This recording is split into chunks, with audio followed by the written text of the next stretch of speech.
Dr. Sarah Chen's morning routine shattered when her coffee cup slipped from trembling fingers, dark liquid splattering across her worn apartment floor. On every screen in her small living space, her laptop, phone, and the ancient television she kept for background noise, the same image appeared, a being of such ethereal magnificence that her scientific mind struggled to process what she was seeing. The Galactic Emperor Kithrix filled every display, his crystalline crown capturing and refracting starlight in ways that defied Earth's known laws of physics. His features bore a haunting symmetry that seemed almost artificial in their perfection.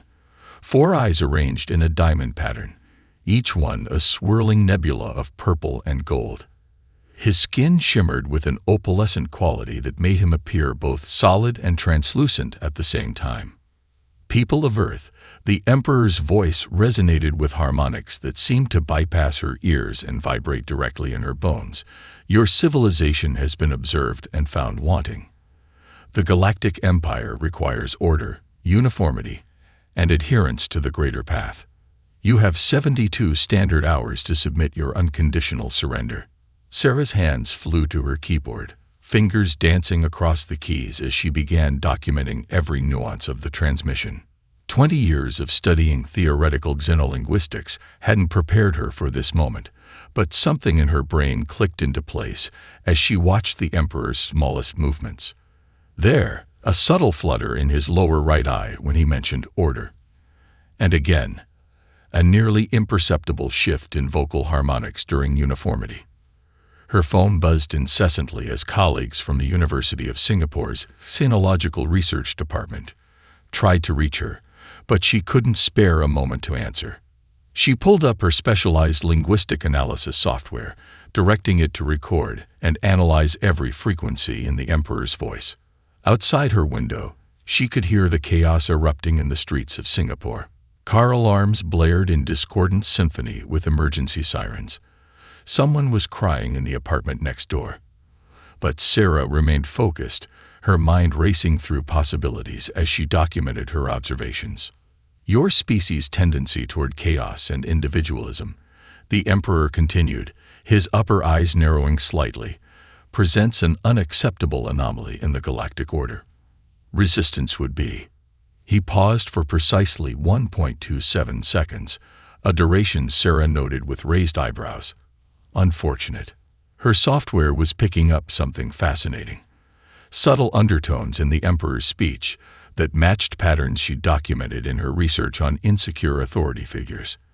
The same vocal markers appeared in historical recordings of dictators, just before their regimes collapsed. But there was something else, something in the way his crown's crystals pulsed with each emphasized word. Sarah grabbed her phone, finally answering one of the dozens of missed calls. Dr. Wong. Yes, I'm seeing it. Listen, we need to assemble a team immediately. Get me James O'Neill. Yes, the poker player turned behavioral analyst. And that musical prodigy you mentioned last week, the one who can identify patterns in cosmic background radiation. This isn't just a first contact situation. It's something far more complex. She glanced back at her screens where the Emperor was listing the benefits of imperial rule. His perfect features betrayed nothing to the untrained eye, but to Sarah, each micro-expression was like a word in a fascinating new language. The Empire's grand display of power carried hidden messages that she suspected even they didn't realize they were sending. Your 72 hours begin now, the Emperor concluded, his image lingering for a moment before dissolving into streams of light that resembled falling stars. Sarah looked down at her notes, a slow smile spreading across her face.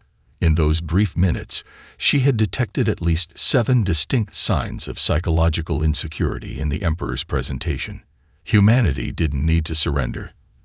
They needed to assemble the right team, a group of people who could see past the Empire's magnificent facade to the truth beneath. She grabbed her laptop and rushed for the door, leaving her spilled coffee forgotten on the floor. The next 72 hours would change everything, but not in the way the Emperor intended. The University of Singapore's Quantum Physics Lab had never hosted such an unusual gathering. Dr. Sarah Chen paced between holographic displays, while James O'Neill, the former poker champion, sat cross-legged on a lab table, his weathered face illuminated by scrolling data. In the corner, 16-year-old Minji Park had transformed a whiteboard into a musical staff, mapping the Emperor's speech patterns against classical Earth compositions. "There it is again," Minji said, her fingers tapping an intricate rhythm against her leg. The harmonic progression in his threat sequences matches a piece from ancient Chinese imperial court music. It's like his translator is pulling from our historical archives, but something's off about the timing. James nodded, his eyes never leaving the behavioral analysis scrolling before him. Classic tell. Like when a player tries too hard to project strength. The Empire's entire presentation is screaming compensation. He gestured to a particular data point. Look at the energy readings from their fleet during the broadcast. Dr. Wang Liu, the quantum physicist who'd granted them access to the lab, leaned forward with sudden interest. These power fluctuations, they're consuming massive amounts of energy just to maintain their appearance. The shield harmonics alone are drawing enough power to light up a small continent. Sarah stopped pacing, her mind connecting the pieces. Minji, play the Emperor's closing statement again, but filter out everything except the crown's crystalline frequencies. The lab filled with an ethereal chiming. Minji's eyes widened as she overlaid the sound wave patterns on her musical analysis. It's a counterpoint. The crown is literally playing harmony to his speech, but the pattern suggests artificial enhancement, like auto-tune for reality itself. Their entire presentation is engineered for psychological impact. James mused, pulling up comparison data from his years of studying high-stakes bluffs. The crown's light show, the perfect symmetry of his features, even the precise timing of his pauses. It's all designed to trigger specific responses in the observer's brain. Dr. Wang's quantum sensors beeped urgently, and maintaining that level of reality manipulation is burning through their energy reserves at an unsustainable rate. No wonder they're so interested in acquiring Earth. They need resources to maintain their illusion. Sarah brought up her linguistic analysis, overlaying it with James's behavioral data and Minji's musical patterns. Look at this.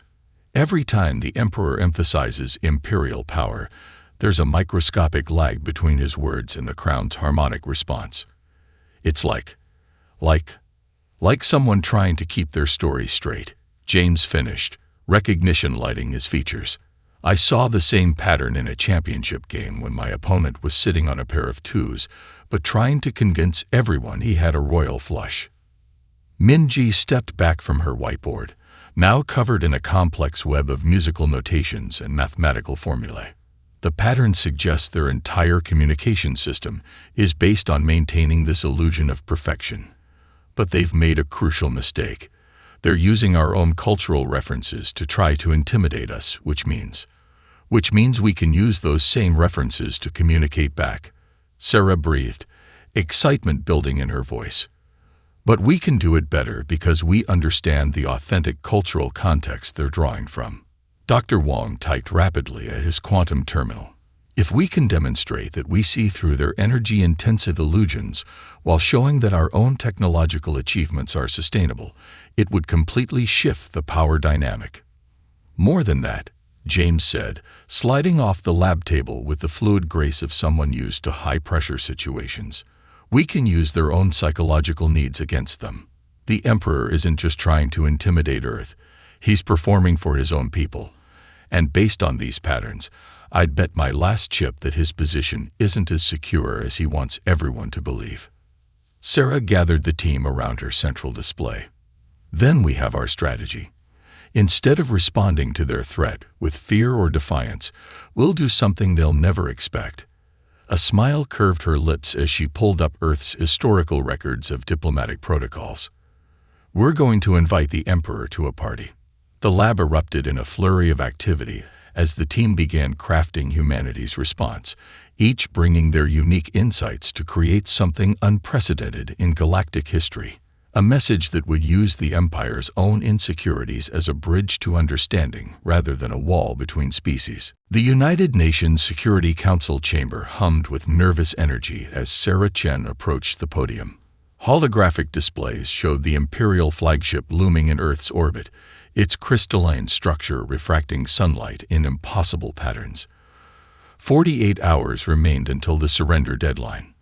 Distinguished representatives, Sarah began, her voice steady despite the gravity of the moment. We've discovered something extraordinary within the Emperor's message. She nodded to Minji, who sat at a modified grand piano connected to an array of quantum processors. Minji's fingers danced across the keys, producing a haunting melody that matched the harmonic frequencies of the Emperor's crown. The chamber's acoustic systems replicated the exact crystalline resonance they detected during the Imperial broadcast. Several delegates leaned forward, recognition flickering across their faces. This melody, Sarah continued, appears in ancient Chinese imperial court music, specifically in ceremonies where lesser kingdoms would pledge allegiance to the emperor. But there's more. She gestured to James O'Neill, who activated a behavioral analysis display. The emperor's presentation wasn't just a show of force, James explained, highlighting specific data points. It was a performance aimed at multiple audiences, us, his own people, and most importantly, himself. Every gesture, every word choice, reveals a deep-seated need for validation that spans beyond mere political power. Dr. Wong stepped forward, quantum equations floating around him. Their impressive display of power comes at an unprecedented energy cost. The Imperial fleet is burning through resources at an unsustainable rate, just to maintain their appearance of perfection. Sarah brought up a new hologram, showing an intricate pattern of interwoven light and sound. We propose responding with this, a message encoded in crystalline frequencies that match their communication protocols, but with layers of meaning they thought no other civilization could possibly understand. The UN Secretary-General leaned forward. And what exactly would this message say? Minji smiled, her fingers still moving across the piano keys. We're going to invite them to a diplomatic gala, but using musical patterns that echo their most ancient and sacred ceremonial traditions. Traditions they've forgotten the true meaning of, but that we've managed to decode. James pulled up historical records of Earth's diplomatic ceremonies. Every culture on Earth has rituals for transforming enemies into allies. We'll blend these traditions with the Imperial protocols, creating something both familiar and unprecedented. The chamber filled with murmurs as Sarah activated the final simulation. Light and sound wove together in perfect harmony, creating a message that would be impossible for the Empire to ignore. The invitation will be embedded with fractals that mirror their crown's crystalline structure, Dr. Wong explained. But our patterns will be generated through sustainable quantum processes, subtly demonstrating that we understand their technology and might have improved upon it. The Secretary-General studied the proposal, his expression thoughtful. And you believe they'll respond positively to this invitation? They'll have no choice, Sarah said confidently. We've crafted it using their own cultural protocols they believe define their superiority. To reject it would mean admitting their own traditions are meaningless. More importantly, we're offering them something they desperately need, but can't admit they want: genuine connection. As if in response to her words, Minji's music swelled, blending Earth's cultural heritage with the imperial harmonics they'd decoded. The chamber's quantum sensors registered the exact frequencies needed to reach the Emperor's personal communication systems. We have a chance, Sarah concluded, to transform this moment from a conquest into a conversation. Not through submission or defiance, but through understanding and innovation. The Security Council voted unanimously to proceed. Within hours, Earth's response began its journey through space, encoded in frequencies that matched the Emperor's crown. The message carried humanity's greatest strengths: creativity, empathy, and the ability to transform challenges into opportunities for connection. In his throne room, the Emperor would soon receive a transmission that would change the course of galactic history, not through force or surrender, but through humanity's unique gift for finding harmony in the most unexpected places. The United Nations Plaza had transformed beyond recognition in 24 hours. Crystal gardens sprouted where concrete paths once lay, their structures echoing the resonant frequencies of imperial technology, while incorporating designs from Earth's greatest architectural traditions. Sarah Chen watched from the observation deck as master craftspeople from 100 nations worked in perfect synchronization below. "The quantum harmonics are holding steady," Dr. Wang reported, adjusting holographic controls that kept the crystals resonating at precisely the right frequencies. Each garden segment acts as both an aesthetic element and a sensor array. "We'll be able to measure their energy signatures the moment they arrive." Nearby, James O'Neill supervised the placement of interactive cultural displays, his years of reading people allowing him to arrange them for maximum psychological impact. The progression tells Earth's story from multiple perspectives simultaneously, no single culture dominating, each one enhancing the others. A delicious aroma wafted through the air as Master Chef Aisha Rahman emerged from her temporary kitchen, where she'd been coordinating with culinary experts from every continent. "We've cracked it," she announced triumphantly. "The molecular gastronomy team helped us create dishes that look like imperial ceremonial food, but taste like Earth's greatest delicacies." Each course tells a story of cultural exchange. Minji sat at her quantum-enhanced piano, now positioned in the center of what they'd dubbed the Harmony Chamber. Young musicians from orchestra halls and indigenous tribes alike gathered around her, their diverse instruments modified to resonate with imperial frequencies while maintaining their unique cultural sounds. "The music will shift subtly throughout the gathering," Minji explained, her fingers dancing across the keys. Traditional songs from every culture, mathematically interwoven with imperial harmonics. They'll feel the familiarity without recognizing why. Sarah nodded approvingly, but her attention was drawn to the most ambitious installation. A dozen children from different countries sat in a circle, their hands moving in practiced motions as they guided streams of light through the air. The quantum-enhanced art project had been Minji's idea, letting Earth's youngest generation create real-time light sculptures that responded to emotions and thoughts. "The children are our secret weapon," James murmured, coming to stand beside Sarah. "Their authentic wonder and creativity can't be faked. The Emperor's sensors will confirm that their neural patterns are genuine." Below, a team of Indian textile artists worked alongside Nigerian fashion designers, creating ceremonial garments that honored imperial protocols while showcasing Earth's artistic heritage. Each thread was infused with microscopic quantum resonators, allowing the clothes to subtly harmonize with the crystal gardens. "Latest atmospheric analysis," Dr. Wang called out, checking his instruments. "The crystal harmonics are affecting local weather patterns exactly as predicted. We'll have a perfect sunrise tomorrow, with light refracting through morning mist in a display that will rival anything the Empire can produce." Sarah watched as a group of Maori warriors practiced their welcome ceremony alongside Chinese Tai Chi masters. The combined movements created patterns of energy that registered on the quantum sensors, proving that human cultural practices had scientific effects the Empire had never considered. A small commotion drew her attention to the plaza's entrance. A team of Brazilian soccer players had arrived, led by a quantum physicist who discovered that their precisely practiced movements could generate harmonic patterns similar to imperial energy signatures. They would demonstrate how human play could create effects the Empire achieved only through massive energy expenditure. Dr. Chen, a young aide, rushed up, tablet in hand.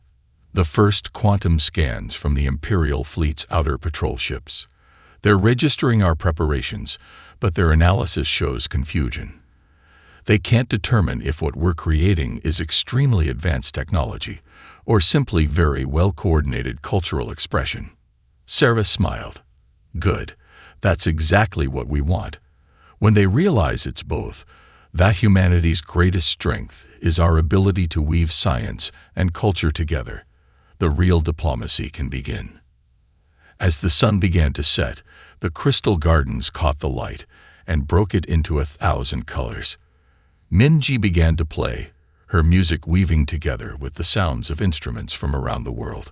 The children's light sculptures danced in response, creating patterns that spoke of hope and connection across the stars. Tomorrow, they would show the Empire that humanity's chaotic diversity was actually its greatest strength. But tonight, Earth rehearsed its greatest performance, a demonstration of unity that celebrated rather than erased their differences. The morning sun pierced through the quantum-enhanced mist, creating rainbow fractals that rivaled the Imperial ship's crystalline hull. As the Emperor's shuttle descended toward the United Nations Plaza, Minji's fingers moved across her piano keys, leading Earth's unified orchestra in a harmony that matched the vessel's resonant frequencies perfectly. Dr. Wong monitored his sensors with intense concentration. Their power signatures are fluctuating. They're trying to maintain their usual energy field, but our harmonic patterns are affecting their systems. He smiled slightly. They're having to adapt to us rather than the other way around. The shuttle touched down with ethereal grace, its crystal surfaces pulsing with light. But Sarah Chen's attention was drawn to something unexpected. A small girl named Amara had broken away from the children's light sculpture group, moving toward the shuttle with the fearless curiosity only a child could maintain in such a moment. James O'Neill tensed, but Sarah held up a hand. "Wait," she whispered. "Watch their readings." The shuttle's door dissolved into patterns of light, and Emperor Kethrix emerged, his 4 eyes sweeping the assembled crowd. His crown blazed with power, sending cascading waves of energy across his opalescent form. Every movement screamed carefully choreographed perfection, until Amara reached him. The girl held up a simple earth flower, a blue lotus that the gardeners had been cultivating for this moment. "It matches your eyes," she said simply, her voice carrying clearly through the hushed plaza. For 2.3 seconds, Sarah noted the precise duration. The Emperor's carefully maintained energy field fluctuated. His lower right eye focused on the flower, while the others maintained their ceremonial scan, an invisible break in protocol that told Sarah volumes about the being beneath the perfect facade. Kethrix reached out with movements that were no longer quite so rehearsed, accepting the flower. The moment his fingers touched the petals, Minji shifted the music's harmony, and the crystal gardens responded, creating a symphony of light and sound that merged Earth's natural beauty with imperial aesthetics. "Welcome to Earth," Sarah stepped forward, executing a greeting that blended formal imperial protocols with the warm inclusivity of human diplomacy. "We are honored to share our world's symphony with you." The Emperor's upper eyes narrowed slightly. Confusion, Sarah noted, not displeasure. Around them, the carefully crafted environment was working its subtle magic. Earth's delegates moved with practiced grace, each cultural group adding their own movements to what was becoming an elaborate dance of diplomacy. Chef Aisha's first course arrived, carried by a procession that included representatives from every continent. The dishes looked like traditional imperial ceremonial offerings, but released aromas that caused subtle changes in the Emperor's crystalline crown. Changes that suggested genuine interest rather than mere political courtesy. "Your harmonics," Kethrix spoke, his voice containing frequencies that human ears couldn't detect, but Earth's instruments could analyze. "They resonate with patterns in our ancient archives." "How is this possible?" Minji, still playing, smiled. "Music speaks across the stars, Your Majesty. We found echoes of your cultural frequencies in our own history. Perhaps our civilizations are more connected than we knew." The children's light sculptures shifted, responding to the Emperor's energy patterns and creating displays that merged imperial symmetry with human creativity. Kethrix's 4 eyes tracked their movements with increasing attention, his perfect posture softening almost imperceptibly. Sarah exchanged glances with James, who nodded slightly. The Emperor's micro-expressions and energy fluctuations told them everything. Their strategy was working. Earth's presentation wasn't just impressing him. It was reaching past the imperial facade to touch something deeper. "Perhaps," Kethrix said, his crown's resonance shifting to match the surrounding harmonics rather than dominating them. We have much to discuss." As the diplomatic summit officially began, Sarah watched Amara rejoin the other children, the blue lotus now floating in a crystal vase near the Emperor's position. In that simple exchange between a child and a galactic ruler, humanity had demonstrated its greatest strength, the ability to transform formal boundaries into bridges of genuine connection. The next few hours would change the course of galactic history, not through grand declarations or displays of power, but through millions of small moments of authentic human interaction with the cosmos. The private tea chamber within the United Nations complex had been transformed into a space between worlds. Crystal formations grew from bamboo gardens, while quantum-enhanced koi swam through pools of light that rippled with imperial frequencies. Emperor Kithrix sat across from Sarah Chen, his crown's glow dimmed to match the room's intimate atmosphere. This beverage, the Emperor held up a porcelain cup containing Chef Aisha's specially prepared blend. It creates sensations I've never experienced. His lower eyes narrowed in concentration. The molecular structure seems to shift with each sip. Tea ceremonies exist in many Earth cultures, Sarah explained, watching his energy readings on hidden sensors. Each tradition believes that sharing tea creates a space for truth between people. She poured another cup with deliberate grace, even between species. Dr. Wang's voice whispered through her neural link. The Emperor's power consumption has dropped by 60%. He's maintaining fewer illusion fields than before. The children's light sculptures, visible through the chamber's crystal walls, caught Kethrix's attention. Their pure creativity seemed to fascinate him more than any of Earth's technological displays. They generate such patterns without quantum assistance, he mused. How do they achieve such harmony through chaos? Perhaps, Sarah suggested gently, chaos and harmony aren't opposites, but partners in a greater dance. She gestured to where Minji's music filtered through the crystal gardens.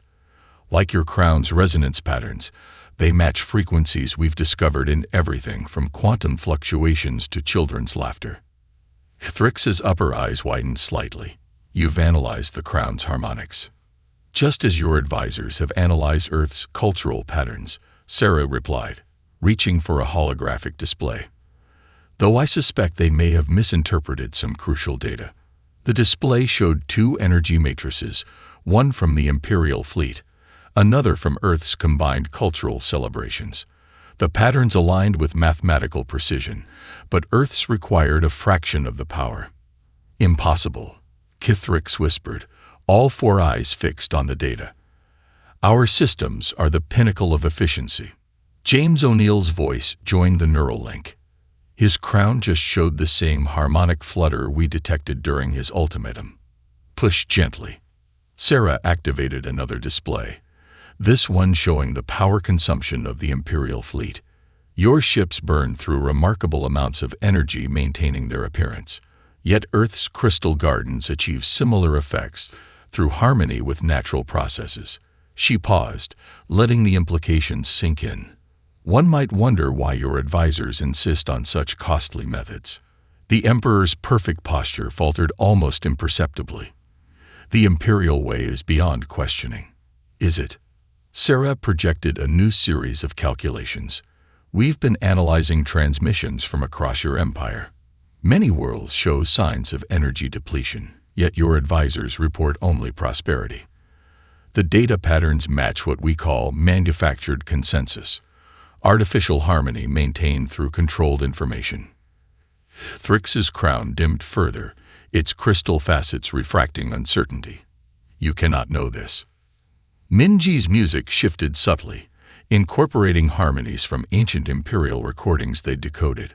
But we do know, Sarah said softly. Just as we know your crown's crystals were originally designed to amplify natural resonances, not impose artificial ones, your own history shows a very different empire than the one your advisors describe. The Emperor's energy field fluctuated dramatically. Outside, the children's light sculptures formed patterns that eerily matched ancient imperial symbols of truth and revelation. Your Majesty, Sarah leaned forward, her voice gentle but firm. Earth doesn't need to submit to imperial control. because true harmony cannot be imposed. Your advisors haven't been serving the Empire's greatness, but rather their own power. They've turned your crown's ability to connect into a tool for control. Kithrix stood abruptly, his form shifting between crystalline perfection and something more organically beautiful. "You offer criticism without fear," he said, wonder creeping into his harmonics. "We offer truth without malice," Sarah corrected, pouring one more cup of tea. "And an opportunity to rediscover what your empire could be without the weight of artificial perfection." As the Emperor slowly sat back down, the crystal gardens hummed with new frequencies, not the imposed harmonies of imperial protocol, but the genuine resonance of barriers beginning to fall. Cherry blossoms drifted on the evening breeze as Emperor Kithrix walked with Sarah Chen through the transformed Yuan gardens. The imperial crown's crystals now pulsed with a softer, more natural light, resonating with Earth's quantum gardens rather than trying to dominate them. "Your civilization's approach to innovation," Kithrix observed, pausing to watch a group of scientists collaborating with indigenous healers near a biotech display. "It defies conventional logic. Chaos should breed confusion, yet you create harmony through diversity." Sarah smiled as Dr. Wang's latest data scrolled across her neural link. Perhaps what looks like chaos from a distance is actually a more complex form of order. "Watch this." She gestured to where Minji was teaching a group of imperial technicians about Earth's music theory. The young prodigy had connected her quantum-enhanced piano to the imperial ship's communication array. As she played, the ship's crystalline hull began resonating with Earth's harmonies, creating new patterns that neither civilization had seen before. "Their power consumption has dropped by 80%, Dr. Wang reported through the link, while communication efficiency has increased threefold. The ship is actually learning from our frequencies." "Your Majesty," Sarah turned to face the Emperor, noting how his four eyes now moved more independently, showing genuine curiosity rather than practiced perfection. "We'd like to show you something that might change your perspective on galactic governance." They approached a new installation where James O'Neill stood with representatives from 50 different Earth nations. The display before them showed a real-time map of Earth's decision-making processes, millions of interconnected nodes representing different cultures, governments, and organizations. "This is how Earth functions," James explained, highlighting patterns in the data flow. "Not through imposed unity, but through dynamic collaboration. When problems arise, solutions can come from anywhere in the network." Kithrix studied the display intently. "But the inefficiency is our greatest strength," Sarah completed. "Because each node retains its unique perspectives and abilities, we can approach challenges from countless angles simultaneously. Watch what happens when we introduce a novel problem." She input a complex scientific query into the system. Instantly, the network lit up with activity: universities, research labs, traditional knowledge keepers, and civilian innovators, all engaging with the question in their own ways. "3 viable solutions already," Dr. Wang announced through the link, each using different methods we never would have discovered through centralized research. The Emperor's crown resonated with new frequencies as understanding began to dawn. "And you propose a new kind of partnership," Sarah confirmed. "Not Earth's submission to the Empire, but a transformation of how galactic civilization functions. Imagine your empire as a network of unique worlds, each contributing their perspectives and strengths, bound together by choice rather than force." She led him to where the children were creating their light sculptures, now incorporating techniques they'd learned from studying imperial crystal technology. "Look at how quickly they adapt and innovate.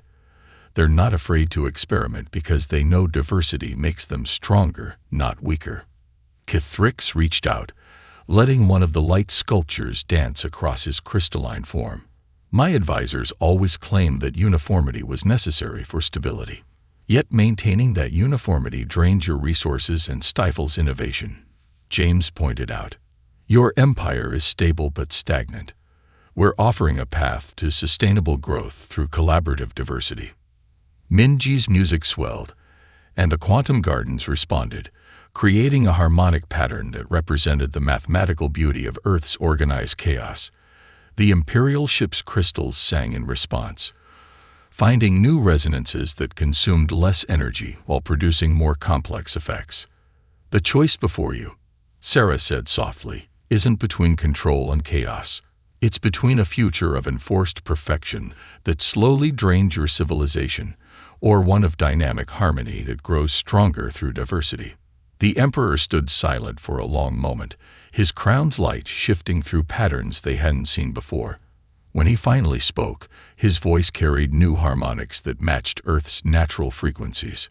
"Perhaps," he said, "it is time for the Empire to evolve." The signing of the Terran Accords transformed the United Nations Plaza into a convergence of two civilizations, becoming something greater than either had been alone. The quantum gardens bloomed with impossible flowers, their petals refracting light in patterns that matched the Emperor's crown, which now pulsed with both imperial majesty and Earth's organic warmth.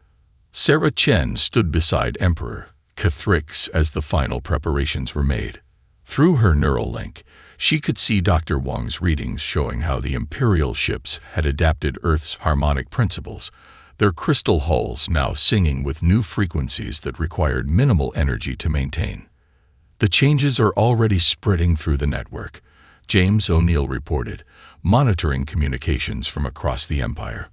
"Worlds that were draining their resources to maintain imperial standards are discovering Earth's methods of sustainable harmony." Minji's fingers danced across her piano keys, leading an orchestra that now included imperial musicians. Their instruments, once designed only to produce perfect, predetermined harmonies, now created evolving patterns of sound that matched the natural rhythms of their worlds. 7 more systems have already reported successful implementation of Earth's collaborative governance principles, Dr. Wang announced through the link. Their power consumption has dropped by 60%, while innovation rates have tripled. The Emperor's 4 eyes tracked the movements of the Children's Light Sculpture Group, which had grown to include young beings from 3 other imperial worlds. Their creations now danced through space in ways that would have been impossible under the old regime of enforced perfection. "Your world has given us something we didn't know we had lost," Cathrix said, his voice carrying harmonics of genuine emotion rather than practiced protocol. "The ability to grow through difference rather than diminish through uniformity." Amara, the girl who had first broken protocol to offer the Emperor a flower, approached with a new gift. In her hands, she held a crystal that had grown in Earth's quantum gardens, its structure an impossible blend of imperial precision and natural chaos. "It grew by itself," she explained, holding it up. "But it needed both Earth's soil and your ship's light to become beautiful." Cathrix received the crystal with all 4 eyes focused on its shifting patterns. As he held it, his crown resonated with its frequencies, creating a harmony that spread through the plaza. The assembled delegates from both civilizations felt the change, a moment when artificial barriers dissolved into genuine connection. "The Terran Accords," Sarah began, addressing the gathered representatives of 2 civilizations, mark not an ending or a beginning, but a transformation. Earth doesn't join the Empire today.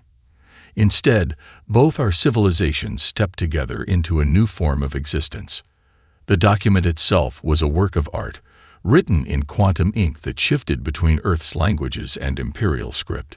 Its provisions outlined a framework for galactic cooperation that preserved and celebrated diversity while creating sustainable harmony. As Cathrix pressed his crystalline seal into the document, the quantum gardens erupted in a display of light and sound that represented the mathematical beauty of their new partnership. Minji's orchestra played a piece that wove together imperial anthems with Earth's melodies, creating something entirely new. "The first research applications are already coming in," Dr. Wang reported excitedly. 3 worlds want to adapt our crystal garden technology, while they're offering insights into quantum engineering we never imagined. The network effect is exponential. Through her neural link, Sarah watched as the changes rippled across space. Imperial worlds were awakening to new possibilities, rediscovering their own unique cultures that had been suppressed by enforced uniformity. Earth's methods of collaborative innovation were spreading, while imperial technology was evolving to work in harmony with natural processes. The Emperor stood at the center of it all, his perfect facade replaced by something more genuine. A leader discovering that true power came not from controlling diversity, but from nurturing it. The stars themselves will sing differently now, Minji observed, her music quieting to a gentle harmony that matched the quantum garden's glow. Sarah smiled, watching Earth's children play with beings from across the galaxy, their laughter creating patterns of light that no algorithm could have designed. They'll sing with more voices than ever before, she agreed, and be more beautiful for it. As night fell over the plaza, the combined light of Earth's quantum gardens and imperial crystals created a new constellation in the sky, a symbol of two civilizations that had chosen to grow together rather than stand apart. The galaxy would never be the same, and that was exactly what both humanity and the Empire needed.